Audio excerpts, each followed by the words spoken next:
Rain hammers the iron gates like 1,000 angry fists. Marisol Vega stands soaked, every drop running down her brown skin like tears. She won't let herself cry. Her 7-year-old daughter Nia clings to her right leg, shivering, clutching a worn stuffed puppy like it's the only solid thing left in the world. The gates groan open. A woman appears in the doorway. Blonde hair, so white it almost glows, a red silk robe wrapped around her frame like a weapon. Vivian D'Amico. Her eyes scan Marisol from head to toe, and her lips curl into something that isn't quite a smile. "You're late," Vivian says, not moving from the threshold. The mansion rises behind her like a monument to money nobody earned honestly. "I'm sorry, ma'am." The train. "I don't care about your excuses." Vivian steps aside, just enough to let them pass. The back entrance. Not through the front. And the child stays in the servants' quarters. "I don't want her running around my home." Marisol nods, swallows. Her hands stay steady even though her heart is exploding inside her chest. She grabs Nia's small hand and moves through the door. The warmth hits her face. Heated marble floors, expensive candles burning in corners like tiny fires keeping secrets. "Hi viewers, kindly tell us where you're watching from and what time it is." Behind them, the front door closes with a sound like a tomb sealing shut. Vivian watches them walk deeper into the house, her gaze sharp and cutting. She says nothing else, but Marisol feels those eyes boring into her back like a gun's sight. What nobody in that mansion knows is that Marisol didn't come clean. She came to find the thing her brother died looking for. What does Vivian know that could destroy everything? Stay with me to find out. 3 days pass. The mansion teaches Marisol its secrets through observation. She wakes at 5 in the morning. Shower in the cold water bathroom off the kitchen. Gray maid's uniform, black hair tied back tight. She moves like a ghost through the hallways, quiet, invisible, exactly what the job demands. By day 4, she's memorized the rhythm. The hallway cameras swivel left at exactly 45 seconds. The bodyguards change shifts at noon and 6. The wine cellar door has a steel lock that no servant is allowed to touch. That's where she hears it, his name. Marcus Vega, her brother. Whispered through thickwood at 2 in the morning by a voice that sounds like Lorenzo D'Amico himself. The library is her training ground. Marisol dusts while Vivian sleeps, moving from shelf to shelf, her cloth sliding across mahogany that cost more than most people's homes. On the 3rd shelf, a black leather notebook catches the light. Small, expensive, stamped with a gold shield crest, the same symbol she's seen somewhere before. Where? She closes her eyes. The hospital. Marcus's jacket pocket, his last delivery slip, crumpled and worn. She doesn't touch the notebook. Not yet. That night, Nia asks while Marisol brushes her hair, "Mommy, why do we have to be so quiet?" "Because we're learning something important here, baby, and we can't let anyone know we're learning it." "What are we learning?" "The truth about where your Uncle Marcus went." Nia nods solemnly, 7 years old and already understanding that some silences save lives. A message arrives on a hidden phone at 11:47 p.m. One word: accelerate. Marisol's jaw tightens. The FBI agent who sent her into this house is running out of patience. The feds are moving faster now. Time is collapsing around her like a fist. She still hasn't found the ledger, the real one, the one with names and dates and proof. How much time does Marisol have before the window closes forever? Thursday night. The dining room fills with men who don't belong in normal society. Marisol serves wine with a steady hand. They wear expensive suits and scars on their knuckles. They laugh about shipments and percentages and things that make regular people's skin crawl. She hears nothing, sees nothing, feels nothing. That's the job. But she sees everything. Lorenzo leans back in his leather chair, laughing at something one of the men says. His wedding ring catches the light. Thick gold, diamond, the kind that costs more than a mortgage. He touches Vivian's shoulder as she walks past, and she smiles without reaching her eyes. Then Lorenzo looks at Marisol, really looks at her. He watches as she refills a water glass without spilling a single drop. He admires her precision. "Very efficient," he says to Vivian. You found a good one. The room goes cold. Vivian's jaw tightens so hard you can see the muscle flex. She doesn't say anything until the men leave. Then she's waiting in the hallway, and her body language says everything words don't need to. Marisol is cleaning up the kitchen when she feels it, that presence. Vivian is there, and she's not alone with her rage. She's got something else, something older, jealousy. My husband doesn't notice women like you, Vivian says, stepping close enough that Marisol can smell her perfume. Expensive, suffocating, aggressive. I suggest you remember that. Don't make him. Yes, ma'am. I wouldn't. I'm not finished. Vivian's hand reaches up and adjusts Marisol's collar. A gesture that looks helpful but feels like a knife. You seem smart. The kind of girl who wants to stay employed. The kind of girl who wants to keep her daughter safe. Marisol understands. The message is written in stone. I understand, ma'am. Good. Vivian turns, then pauses. There's a stain on the office carpet. Have it cleaned today. The office. The forbidden room. Marisol's heart speeds up. She finds a stain, small, near the mahogany desk. As she kneels down with her supplies, her eyes drift upward. There it is. The notebook. But it's not alone anymore. It's thick now, heavy, filled with something, and beside it, a name written on a yellow post-it note. Marcus Vega. Her brother's name. On Lorenzo's desk. Marisol's hands shake as she scrubs the carpet. She doesn't reach for the notebook. Not today, but she knows exactly where it is now. That night, found it. Response. Getting close. Don't get caught.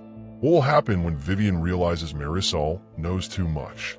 The tension in the mansion cracks like ice underweight. Lorenzo is gone. 5 days. 6. 7. The staff whispers in the kitchen about the FBI. Federal agents asking questions. The construction company under investigation. The business that's never actually built anything except empire. Vivian becomes someone else. Her moods are a door swinging in the wind. One moment ice, the next moment fire. She yells at the cook about seasoning. She tells the driver his car is filthy. She says the hedges are crooked. Everyone walks faster, speaks quieter, breathes smaller. Nia notices. She holds Marisol's hand tighter in the hallways. She doesn't laugh anymore.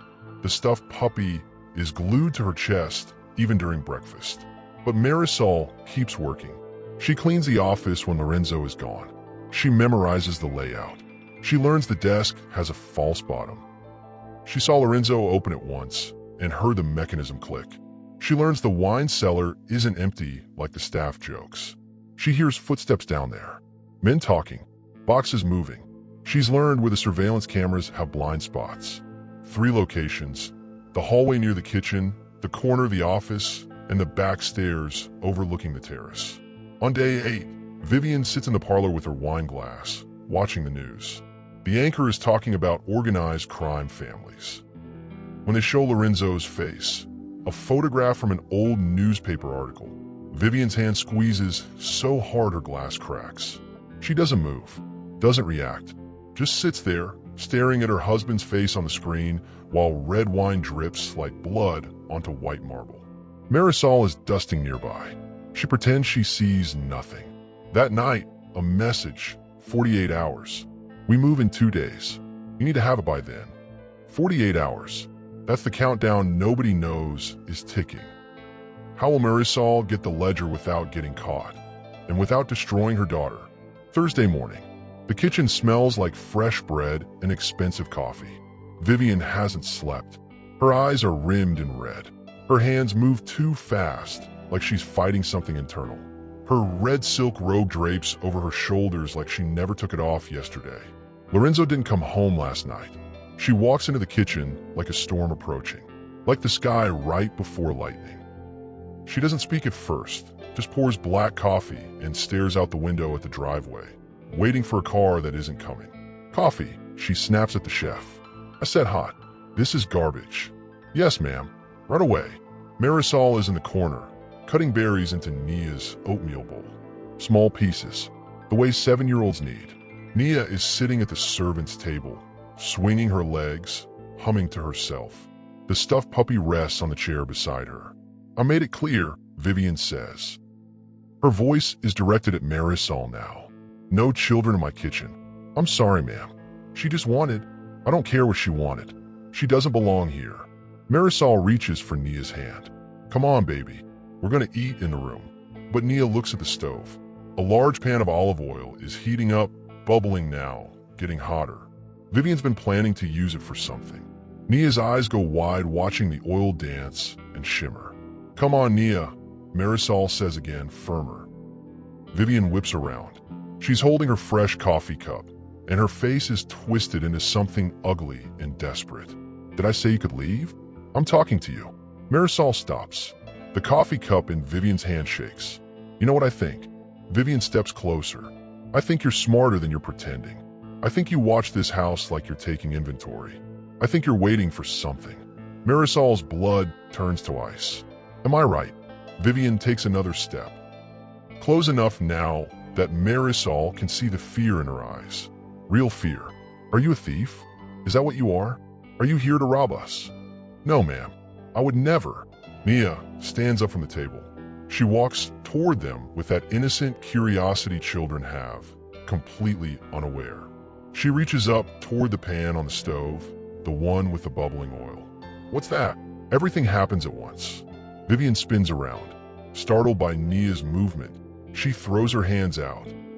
An instinctive gesture to push the girl away from the heat, and her arm catches the pan handle. The oil tips. It doesn't all spill. Just enough. Just enough to splash across Nia's forearm in a wave of liquid heat. The child's scream cuts through the kitchen like a knife through silk. It's the sound of pain so sharp that the entire world stops. Nia hits the floor, clutching her arm. Marisol is moving before she thinks. She grabs her daughter, spins toward the sink, turns the water on as cold as it will go. She thrusts Nia's arm under the stream, and her baby screams and screams and screams. The kitchen erupts. The chef shouts for ice. Bodyguards run in from the hallway. Vivian stands absolutely still, staring at her own hand like it doesn't belong to her body. And then Marisol sees it. In the chaos, reaching for a towel, she jerks open the drawer beneath the counter. The drawer she's been watching for 4 days. The one she knows contains everything. There it is. Black leather. Thick. Heavy. Stamped with a gold shield crest. The ledger. The proof. Right there in plain sight, like it's been waiting for her to find it. Vivian's eyes follow Marisol's eyes. Their gazes lock for 1 second. One moment, and understanding passes between them like electricity. Vivian knows. Ice. Vivian says, her voice suddenly calm. Too calm. Dangerous calm. She turns to the guards. Get them out of here. Pay for whatever hospital they need. But not a word to anyone. Not a word. Marisol wraps Nia in a clean towel. Her daughter is still crying, still in shock. Her small arm is already showing red marks, already starting to blister. As they move toward the door, Marisol makes a choice. A choice that will either save them or destroy them both. She reaches into the drawer and takes the ledger. She tucks it against her body, hidden under Nia's towel. She walks past Vivian without looking at her. She walks past the stun guards. She walks out of the mansion knowing she's just crossed a line she can never step back from. Outside, the rain is starting to fall again, just like it was when they arrived. But nothing will ever be the same. What happens when a mother holds proof of murder in her hands, and her daughter is suffering in her arms? The answer will shock you. Stay tuned for Chapter 6. Rain soaks everything as Marisol grips the steering wheel of a borrowed car. Nia sits in the back seat, her arm wrapped in gauze, her body still trembling from shock. The ledger sits between them, a black leather bomb that could destroy an empire or kill them both. Vivian's voice echoes in her mind, not a word to anyone. But those words don't work anymore. Marisol knows the truth now. Vivian will call Lorenzo. Lorenzo will send men. The window between escape and death is closing fast. The motel sign appears through the rain, faded neon, parking lot with 2 other cars. The kind of place that doesn't ask questions and doesn't keep records. Marisol checks them in with cash. The manager barely looks at them. She carries Nia up the stairs, feeling eyes on her back that might just be paranoia or might be surveillance. Inside the room, Nia falls asleep immediately. Her body has given up, surrendered to exhaustion. Marisol sits on the opposite bed and opens the ledger for the first time. Names, dates, payments, numbers so large they look like they belong in fiction. And there, Marcus Vega, her brother, listed twice, once under acquisitions, once under terminations. She reads the dates. She knows exactly when the second date is. It's the day he disappeared. At 11:45 p.m., Marisol's phone buzzes. Not the regular phone, the hidden one. Tell me you have it. She types back, I have it. I have proof. Everything. The response comes instantly. Are you safe? She looks at Nia sleeping, at her daughter's bandaged arm, at the rising welts that will scar. No, but I don't care anymore. Listen to me. They're going to come for you. Lorenzo is looking. Vivian called him 30 minutes ago. We're moving the raid up. Tomorrow, 6 in the morning. Can you make it? Marisol stares at the ledger, at her brother's name written in ink. Yes, bring the ledger. Bring everything. And Marisol, after tomorrow, your life changes. There's no going back. She already knows this. She's known it since the oil splashed. Understand. The phone goes dark. Marisol sits in silence, listening to the rain, listening to Nia breathe. She holds the ledger against her chest like she can absorb its power, its truth, its weight. Will Marisol survive the night? Or will Lorenzo's men find her first? Dawn comes too early. Marisol hasn't slept. She's been awake the entire night, watching the door, waiting for the sound of tires in the parking lot. Nia sleeps fitfully, crying out sometimes, reaching for her mother even in unconsciousness. At 5:47 a.m., a knock. Marisol's entire body goes rigid. She reaches for Nia, pulls her close, and moves toward the small bathroom window. But the knock comes again, and this time a voice follows it. Marisol Vega, Federal Bureau of Investigation. She opens the door. A man stands there in a dark suit. Agent Eli Navarro. His badge reflects the hallway light. Behind him, 2 more agents. Unmarked cars filling the parking lot. This is it. We need to move. Now, Eli says. There's no time for explanation or comfort. Is she packed? Marisol nods. She has 1 bag with Nia's clothes. 1 bag with her entire life. The ledger is in her hands. I'm going to carry your daughter, Eli says. You hold the ledger. Don't let it out of your sight. He takes Nia gently.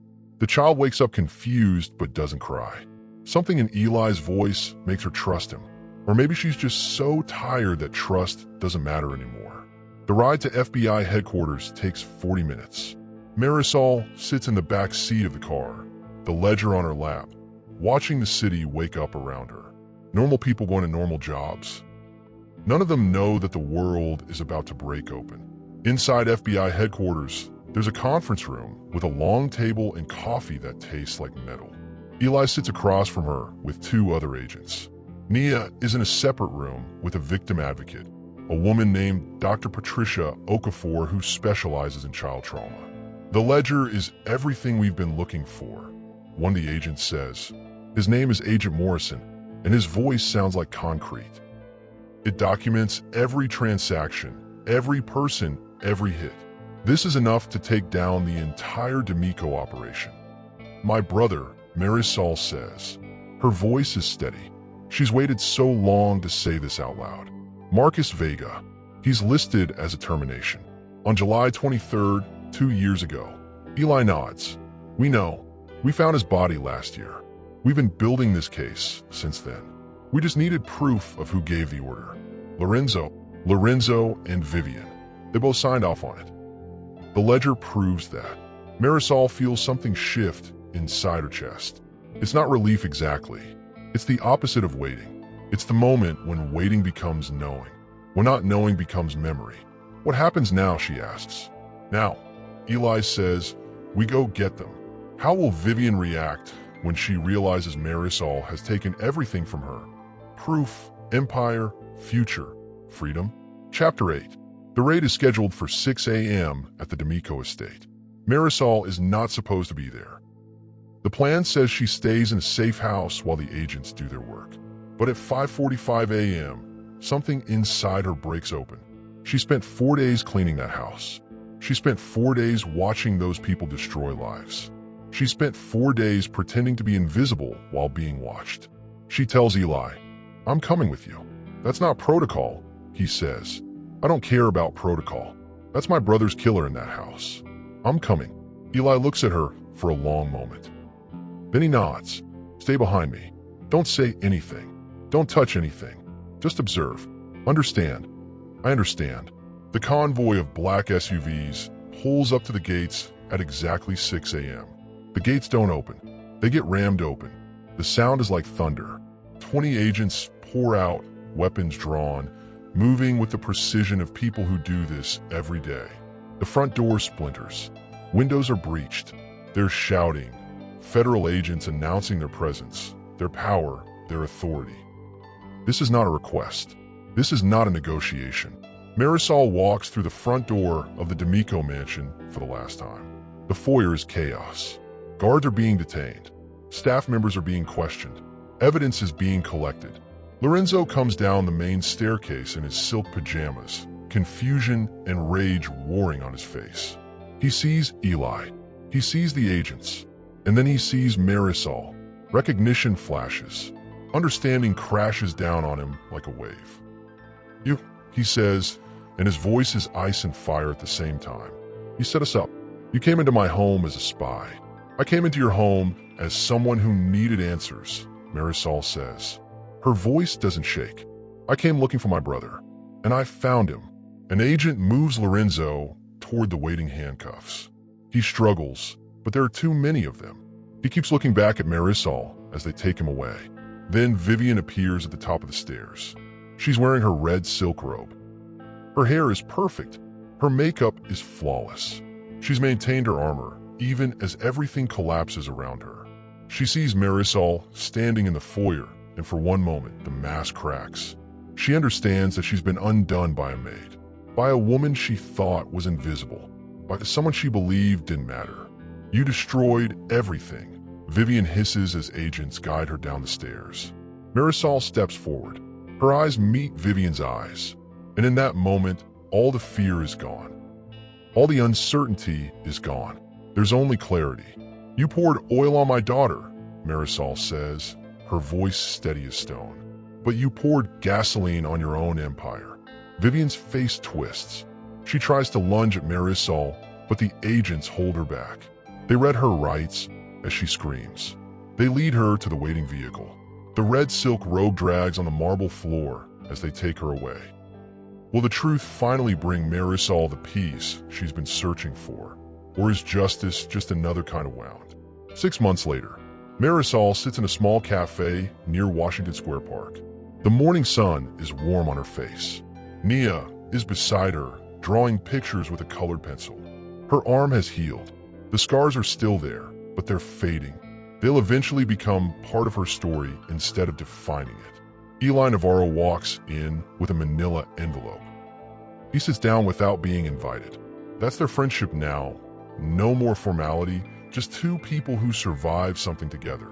"I brought something for you," he says. Marisol opens the envelope. Inside is a photograph of a case file. The name on the front reads, Marcus Vega, and stamped across the entire file in red letters are the words, "Closed, justice served." Marisol's hands shake. She looks at the photograph of her brother, smiling, alive, frozen in a moment before everything went wrong. And now justice has a name. It has official documentation. It has weight and reality. "He will be proud of you," Eli says. "I hope you know that." Marisol nods. She can't speak yet. Nia looks up from her drawing. "Can we get a dog now, Mommy? Like the puppy I used to have?" Marisol laughs, a real laugh, the kind that comes from deep inside where the pain used to live. "Yeah, baby. Maybe it's time we save someone else." Eli smiles. He's already done his part. Now it's Marisol's turn to rebuild, to heal, to move forward. The trial was intense. Vivian and Lorenzo both received life sentences. The evidence from the ledger was undeniable. The system worked, which almost never happens. But this time it did. Marisol is offered witness protection, but she refuses. She's done hiding. She takes a job working with trauma survivors, people who've lost loved ones to organized crime. She uses her story to help others find their voices. Nia grows. She heals. She becomes a girl who knows what strength looks like because she watched her mother become it. On Nia's 9th birthday, they go to the cemetery. They place flowers on Marcus's grave. Marisol tells her daughter stories about her uncle, about who he was, about why they did what they did. Were you scared, Mommy? Nia asks. Marisol thinks about the mansion, the oil, the ledger, the moment when she chose to take it. Terrified, she says, but some things are bigger than fear. Now, Marisol's name is known in certain circles. She's testified in other cases. She's helped take down other criminals who thought they were untouchable. She's become the thing that people like Lorenzo and Vivian never saw coming. A witness who refused to stay silent. The quiet one. The invisible one. The maid who became a hero. Did you know that sometimes the people we overlook change everything? Did you know that justice doesn't always wear a badge? Did you know that a mother's love can move mountains? Tell me in the comments, what did you think of Marisol's journey? Do you believe justice was truly served? If you were Marisol, would you have done the same thing? The epilogue begins with rain again, because some things come full circle. Marisol stands at the gates of the old D'Amico mansion. It's been seized by federal authorities, and it's being converted into a women's shelter. A place for people escaping violence, escaping control, escaping the kind of homes that should never exist. She's been asked to speak at the opening ceremony, to tell her story to the women who will live here, to let them know that escape is possible, that rebuilding is possible, that the invisible people sometimes become the most powerful ones. The gate opens. She walks through. The same gates she walked through trembling and scared, carrying her daughter's hand, carrying secrets she didn't even know she was carrying. Now she walks through them with her head high, with purpose, with the knowledge that the mansion's power is gone. Inside, the marble floors have been replaced with warm wood. The gold-rimmed china has been removed. The walls have been painted in soft colors. The place that was a prison is now a sanctuary. Marisol stands in front of 50 women, young, old, different colors, different languages, different stories, but all of them carrying the same weight. They survived something that was supposed to destroy them. My name is Marisol Vega, she says, and I'm going to tell you why we're standing in this room together. As she speaks, she watches their faces. She sees recognition. She sees hope. She sees themselves reflected in her story.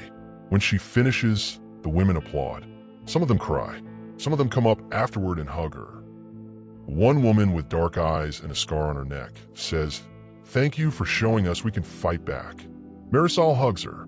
You could always fight back. You just had to believe you were worth saving. That night, Marisol receives a call. It's from Agent Morrison at the FBI. Another case. Another family destroyed by organized crime. They want her to consult. They want her guidance. She says yes without hesitation. Nia is now 14. She's applying to colleges. She wants to study criminal justice. She wants to follow in her mother's footsteps, not as a victim, but as someone who helps victims find their voice. Are you sure? Marisol asks her daughter. This life, it's hard. It brings back memories. So did hiding, Nia says. So did being quiet. At least this way, I'm doing something about it. Marisol recognizes herself in her daughter. The strength, the refusal to be silent, the understanding that some battles are worth fighting. Years pass, decades even. Marisol's story becomes known. She's interviewed by journalists. She's asked to speak at universities.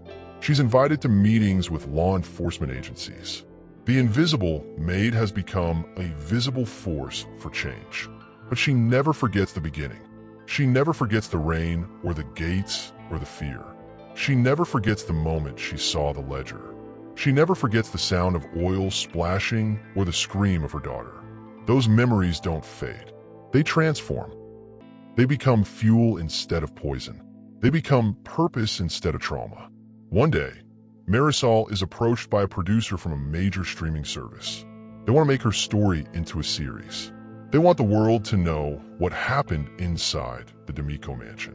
They want people to understand that justice doesn't always come from traditional sources. Sometimes it comes from the quiet ones. Sometimes it comes from mothers protecting their children. Sometimes it comes from choosing to see what everyone else missed. Marisol agrees. As the series is being filmed, she watches actresses portraying her life. She watches the oil spill again and again. She watches the FBI raid choreographed and dramatized. She watches her pain become entertainment. And she's okay with it. Because every time someone watches her story, another person believes they can do what she did. Another person believes they can be brave. Another person believes that speaking up is worth the risk. But there's a moment, late in the evening, when she's alone in her apartment, when she receives a message. It's forwarded through the FBI. It's from a man in a federal prison, Lorenzo D'Amico. The message says, "I think about you every day. I think about how you destroyed me. I think about how you made me visible when I spent my whole life invisible to justice." Marisol reads the message 3 times. She doesn't respond. She doesn't need to. His words are already in the past. But she wonders sometimes, is there life after justice? Is there peace after vengeance? Is the wound ever truly closed? She looks at photographs on her wall. Marcus, Mia as a child, Mia as a teenager, herself in different moments, scared, brave, determined, grieving, healing, growing. The answer comes to her quietly. It's not about closing the wound. It's about accepting it. It's about understanding that some scars are proof that you survived. Some scars are proof that you fought back. Some scars are proof that you mattered. If you're watching this and you've ever felt invisible, I want you to know something. You are not invisible. Your story matters. Your voice matters. Sometimes the quietest people change everything. If Marisol's journey inspired you, if it made you think about courage and justice and what it means to stand up for the people you love, I want you to do something for me. Subscribe to this channel. Turn on your notifications so you don't miss the next story that will inspire you, that will challenge you, that will make you believe in yourself. Share your thoughts in the comments. Tell us your own story. Tell us about a time when you chose to speak up. Tell us about a time when you saw someone else standing up for justice. Because that's how we change the world. Not with one person's story, but with thousands of stories, all connected, all resonating, all reminding each other that we're stronger together than we are apart. Marisol's journey doesn't end here. It continues every day, in the women she helps, in the cases she consults on, in her daughter's work, in the impact she has on a world that's slowly learning that the invisible ones often see the most. Thank you for watching. Thank you for listening. Thank you for caring enough to follow Marisol's path to justice. The next story is coming, and it will move you. It will challenge you. It will remind you why we tell these stories in the first place. Don't miss it. The motel room door locks behind them with a sharp click that echoes like a gunshot. Marisol's hands shake as she lowers her daughter onto the bed, unwrapping the gauze to check the angry red lines striping Mia's arm. The child whimpers. The stuffed puppy drops to the floor, abandoned. Outside, rain hammers the window. A siren wails past on the highway. Marisol's phone buzzes. She doesn't look at it. Not yet. Mia's eyes slip closed, exhaustion and pain pulling her under. Marisol sits on the edge of the bed, her body rigid, her mind running through every second of what just happened in that kitchen. The weight of the leather ledger sits heavy in her gym bag, tucked behind the bathroom door. She finally picks up her phone, types 3 words into an encrypted message. "I have it." The reply comes in 8 seconds. "Then you have their death warrant too." Marisol stares at those words. She thinks about her brother, Miguel. How his voice sounded the last time they talked. How his wife cried at the funeral. How his 2 kids asked why their father wasn't coming home anymore. The police said it was an accident. Construction site. Wrong place, wrong time. Marisol knew better. She knew because 3 weeks before Miguel disappeared, he mentioned picking up a package for the D'Amico guy. He'd laughed about how much the cash was. Marisol had told him to be careful. Miguel had said, "It's just a delivery, sis. What could go wrong?" Now she sits in a motel room with her daughter's burned arm and the evidence that could destroy the man responsible for making her a widow's shadow. She doesn't sleep. The rain continues.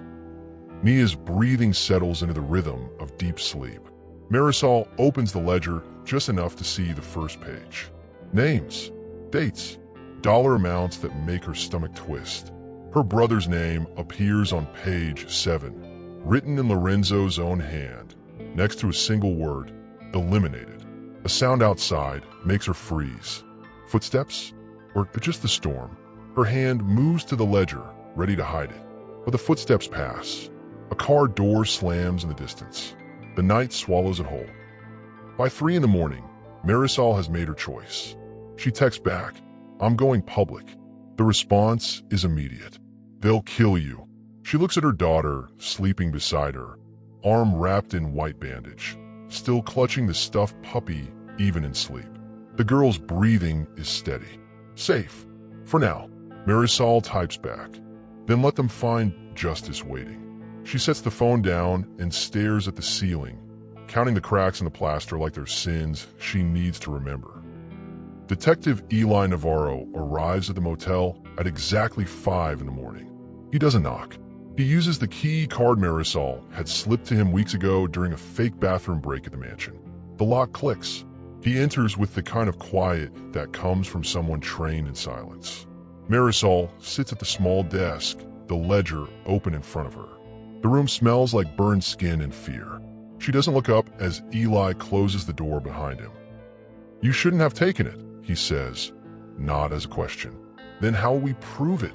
Marisol's voice is steady. She finally looks at him. Eli Navarro is exactly what she expected.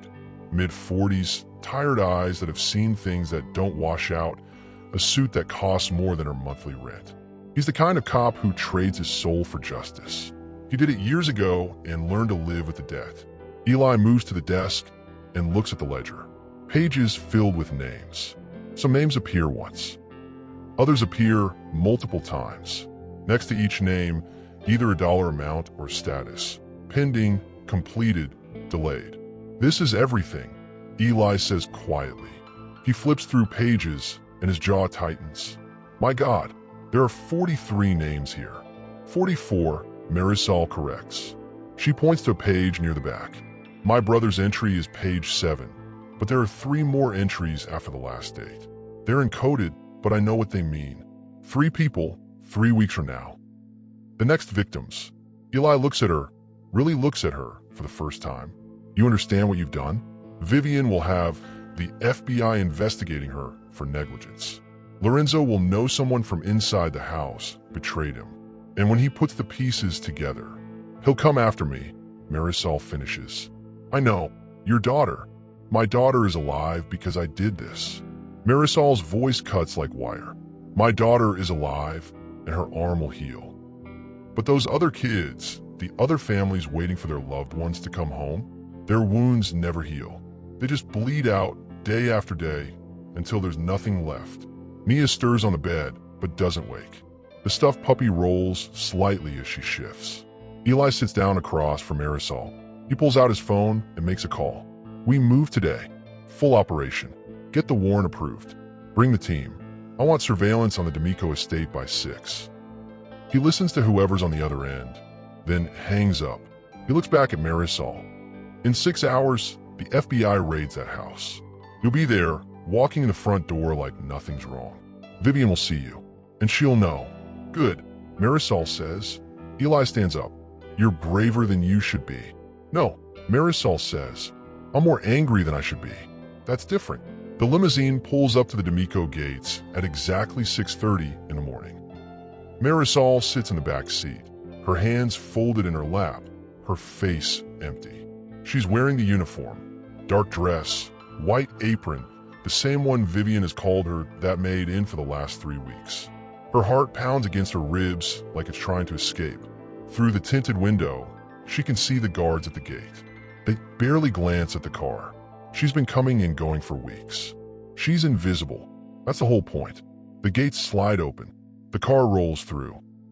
Behind her, she knows, are 3 FBI surveillance vans positioned at strategic points. Agents in unmarked vehicles. Backup teams. A helicopter orbiting somewhere above the clouds. Waiting. Marisol steps out of the car.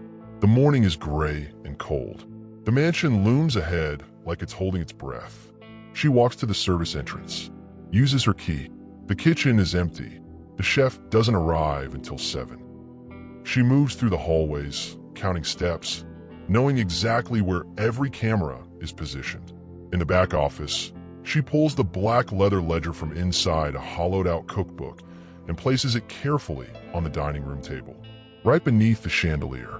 Visible, obvious, waiting. Then she returns to the kitchen and begins her work. She wipes counters that don't need wiping. She arranges silverware that's already arranged.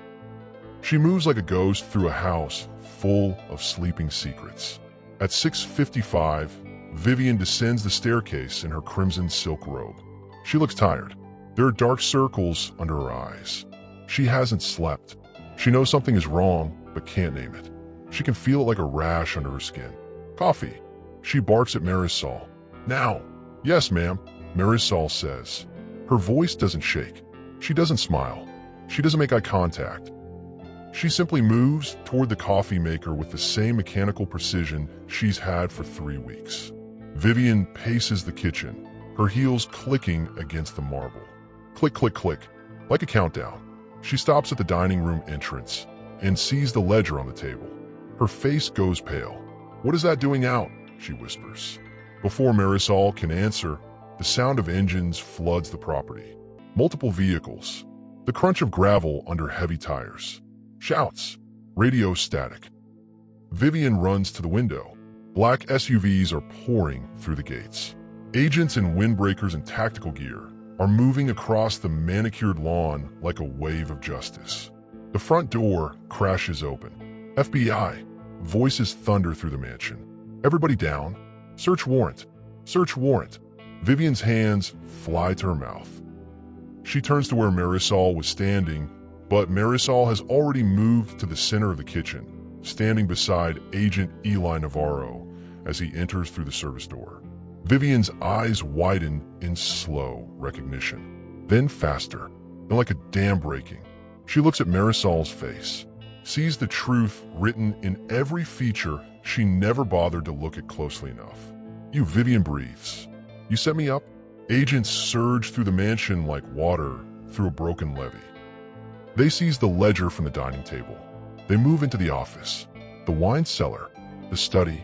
Every safe deposit box they find gets photographed, documented, and carried out in evidence bags. Vivian tries to run. An agent blocks her path. She tries to scream. Another agent appears with a set of handcuffs that glint like judgment in the morning light. Eli steps forward, his badge held high, his voice steady and official. Vivian D'Amico, you're under arrest for conspiracy to commit murder, money laundering, and obstruction of justice. He recites her rights while she thrashes against the agent's grip, her silk robe tearing at the seam, her platinum hair coming loose from its careful pins. Marisol stands perfectly still. Her hands are clasped in front of her. Her face is a mirror. Your husband's ledger tells a long story. Eli continues, his eyes locked on Vivian's face. Offshore accounts, missing workers, blood money, all of it right here. 44 names, Mrs. D'Amico. 44 people your husband eliminated to keep his business running smooth. And you knew. Maybe not the details, but you knew. Vivian's eyes dart to Marisol. Fury burns through her panic. That girl is a maid. Nothing but a maid. Marisol's voice emerges quiet but clear. No, Mrs. D'Amico. I'm the sister of a man your husband had killed. His name was Miguel Vega. He had 2 kids. One of them still asks why Daddy went to work and never came home. And you, Marisol pauses, lets the moment breathe, lets the words settle like stones. You poured oil on my daughter, but you poured gasoline on your own empire. Vivian screams, a sound that contains all her rage and all her ruin. The agents drag her toward the door, her silk robe dragging behind her like a fallen flag, like the remnants of a kingdom built on lies and violence. The mansion fills with the sound of drawers opening and closing, filing cabinets being emptied, computers being unplugged, the machinery of justice grinding forward, inevitable and loud. Eli places a hand on Marisol's shoulder. It's a small gesture, but it's anchoring. You did it, he says. Marisol watches Vivian disappear into an FBI vehicle. She thinks about Miguel. She thinks about his kids. She thinks about every family that has a hole in it shaped like someone missing. We did it, she corrects. 6 months later, Marisol sits at a small cafe in a part of the city she's never been to before. The morning sun comes through the windows in long, golden bars. There's a cup of coffee in front of her. Real coffee, not the expensive kind that tastes like regret. It tastes like choice. Nia sits across from her, coloring in a workbook. The scars on her arm have faded to pale lines, almost invisible now. Almost. She'll remember them, though, in a way that matters. In a way that makes her understand her mother's courage isn't just a story. It's written in healing skin. Agent Eli Navarro slides into the seat next to Marisol, carrying a manila envelope. He doesn't order anything. He just places the envelope on the table between them. For you, he says. Marisol opens it carefully. Inside is a photograph, her brother's old case file. The cover page is stamped in bold red letters. Closed, justice served. Below that, there's a second page. An arrest warrant for Lorenzo D'Amico, issued 3 days ago. The charges run long enough to fill 3 pages. Murder, conspiracy, money laundering, human trafficking. The list continues. Marisol's eyes find the warrant signature. Federal Judge Marcus Whitfield, a man she's never met, but who will now be part of her family's story forever. He was arrested in Miami, Eli explains, trying to flee the country. We got him before he made it to the runway. Marisol closes her eyes. She doesn't cry. She doesn't need to. The tension she's been carrying for 2 years, the weight of the mission, the fear for her daughter, it doesn't disappear all at once. But it shifts. It becomes something she can carry instead of something that carries her. Nia tugs on Marisol's sleeve. Mommy, can we get a dog now? Marisol opens her eyes and looks at her daughter. Nia's face is bright with the kind of innocence that comes from knowing her mother protected her. That her mother fought. That her mother won. Yeah, baby, Marisol says. She smiles and it's real. Maybe it's time we save someone else. Eli stands up to leave. He places his hand on Marisol's shoulder one more time. You did more than clean a mansion, he says. You cleaned a city. As he walks out of the cafe, Marisol looks at the photograph of Miguel's case one more time. She thinks about justice. How it doesn't always look the way people expect. How it doesn't always feel like victory. How sometimes it just feels like finally being able to breathe again. Outside, the city moves. Traffic flows. People walk past on the sidewalk, unaware of the girl who sat in a mansion with a mission and came out the other side changed. Unaware of the families that will now get answers instead of silence. Unaware that sometimes the quietest hands do the loudest work. Marisol folds the case file and places it back in the envelope. She looks at her daughter coloring, happy and safe and here. She looks at the city beyond the window, and she knows that Vivian D'Amico is in a prison cell, staring at concrete walls, finally understanding what powerlessness feels like. Justice isn't always a moment. Sometimes it's a process. Sometimes it's 6 months of waiting and healing and learning how to breathe in a world where you're not holding your breath anymore. Subscribe now to the channel so you don't miss the next story that will inspire you, challenge you, and remind you that courage lives in the most unexpected places. Turn on your notifications. Share your thoughts in the comments. Tell us, do you think Marisol's story is truly finished? Or has her fight for justice only just begun? Leave your comments below. Let's talk about it. Your voice matters. Your story matters. Because sometimes the best stories are the ones we tell each other about survival, about fighting, about winning when the odds said we should lose. We'll see you next time.